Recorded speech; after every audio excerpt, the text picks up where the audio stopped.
Well, it's 2025 and Six Flags and Cedar Fair are officially one gigantic mega company. And yes, that means awesome perks like visiting all of the parks on one pass, but it also has unfortunately led the way to many ride closures. Like this one, this one, this one, this one, this one, and yes, even this one.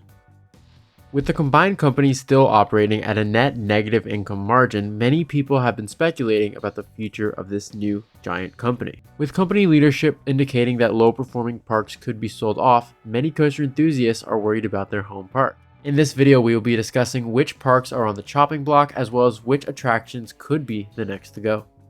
And before we even get into it, let me just say I think I have a very clear solution of which park is probably going to be sold off. At least partially.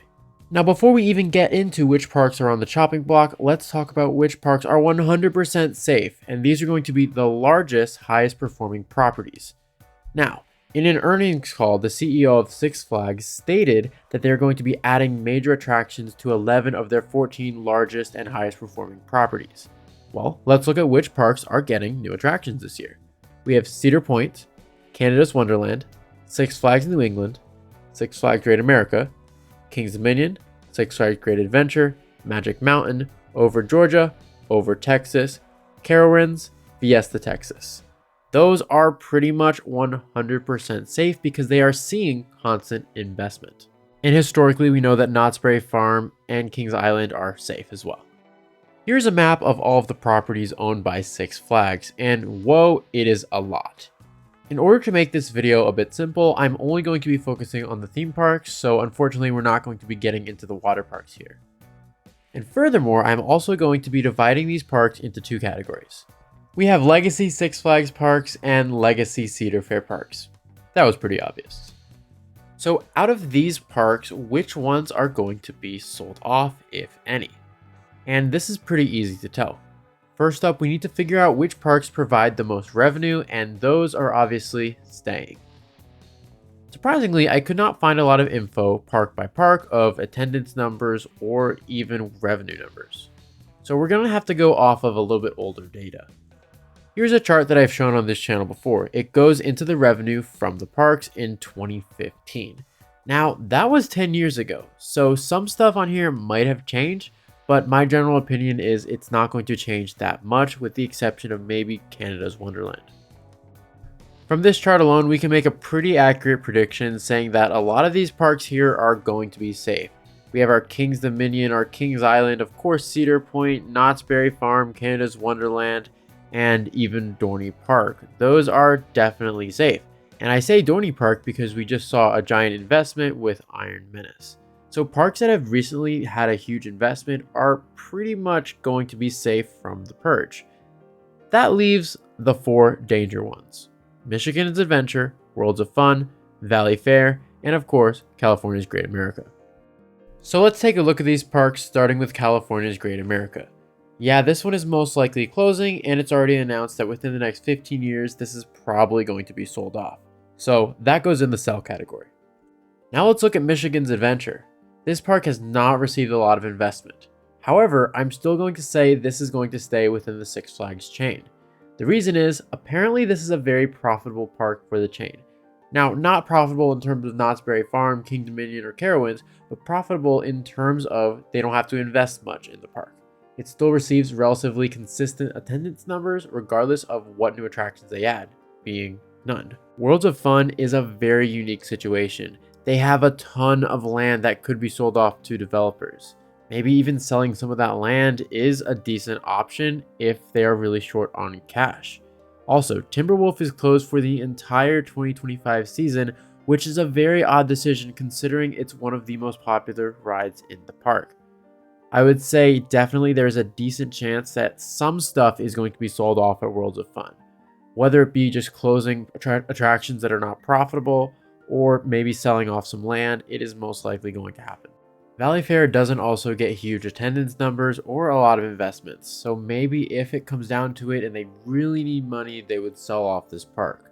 However, I also don't think it's likely. Just like Worlds of Fun, I don't think this is high priority for them, unlike the Six Flags parks.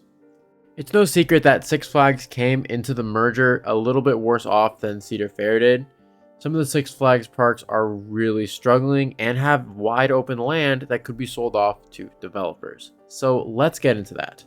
It is a lot easier to imagine a legacy Six Flags park being sold than a legacy Cedar Fair.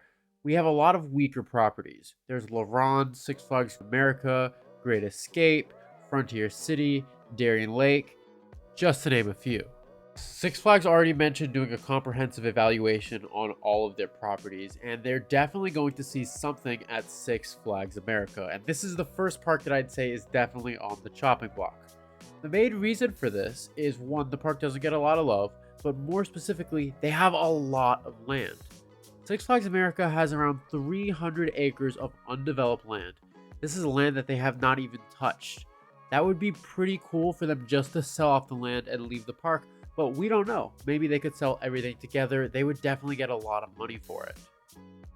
In terms of specific rides that I think are definitely going to close there, I don't think Batwing has a very long service life left. I definitely think Cedar Fair, well, now this new mega company, is going to get rid of that just like they did Nighthawk at Carowinds.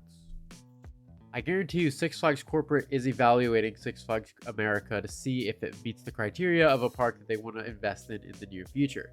And honestly, the park is going to need investment if it's going to survive. It definitely has a lot of staffing problems, and the overall perception of the park isn't great. Now, they've taken steps in the past to improve the overall park perception, and they've done a very good job. Compared to a few years ago, the park is looking better than ever. However, it leaves us wondering, is it really enough? In the business world, we know that cash is king. If the park is generating enough revenue to sustain itself, well, then the parent company of Six Flags is going to continue investing. If it's not, if they're losing money with the park, I would say this one is a pretty easy one to let go of, unfortunately. The next two parks on the chopping block would be Frontier City and Darien Lake. Both of these parks have received very little investment, but they have a lot of potential. I honestly could see a company like Hershad swooping in and buying these parks. They could make Six Flags an offer, and they would do an overall park transfer. The reason I am grouping these two parks together is because the land is actually owned by the same company. That's right, Darien Lake and Frontier City's land is both owned by EPR Properties. That means one company to deal with. So Six Flags would be dealing with one company only to solve both of these parks if they indeed see that that is financially necessary. In addition to this, I said I wasn't going to talk about water parks, but we probably should. EPR does own quite a few of the Hurricane Harbor locations. And one of those leases is going to be up in 2028. I believe that is Hurricane Harbor Rockford, if I am not mistaken. So what does this mean? Well, they're definitely going to be doing some negotiations about either renewing the lease or not renewing the lease. This is definitely going to come up in discussion. Now, I want to make it very clear, once again, this is just speculation. I don't want the parks to hate me for saying something that's absolutely not true. We obviously don't know what's going to happen, but Frontier City, Darien Lake, and Six Flags America honestly are the ones I see on the chopping block. Now, the only three other locations that I did not mention were Six Flags Mexico, La Ronde, and Great Escape. Starting off with Great Escape, this park has a really nice fan base. They like this park a lot, and even though it receives very little investment, I put this in the same category as Michigan's Adventure, pretty much being self-sustaining. Mexico was doing fine, but I do find it interesting that the tilt coaster was going to be sent to Mexico and then went to Cedar Point instead. If anyone knows more information on that, please leave your thoughts in the comments below. And La Ronde is pretty odd. I honestly don't know enough about this park to make a decision, but from what I heard, it could possibly be on the chopping block as well. So here's my final prediction of what I believe is going to happen. Number one, first and foremost, Six Flags America is going to lose a lot of its land. 300 acres is very valuable, and whether this is used for residential purposes or business purposes, I definitely think they're going to try to sell this land. If it cannot be sold in pieces, then unfortunately we may see the closure of the park in maybe 5 years, let's say. I don't think this is very likely, but if they're going to sell properties, which they've hinted that they might, this one would be the main one to go. That is my main prediction. We will see how it ends up. Secondly, after a comprehensive evaluation, if they see fit that Darien Lake and Frontier City would be better off not in the portfolio, those two could be sold off as well. And thirdly, they're going to continue streamlining their operations processes by removing rides that are seen as troublesome or not providing enough value. Those would be rides that are difficult to maintain, such as Batwing at Six Flags America. And what's another ride that is difficult to maintain and very unreliable? Unfortunately, Mr. Freeze. This is a ride that I want to ride so badly. In fact, when I went to Six Flags over Texas recently, I wasn't able to get on it either of the days. One time I stood in line waiting until the very end and then it shut down, and another time it was just too windy for it to operate.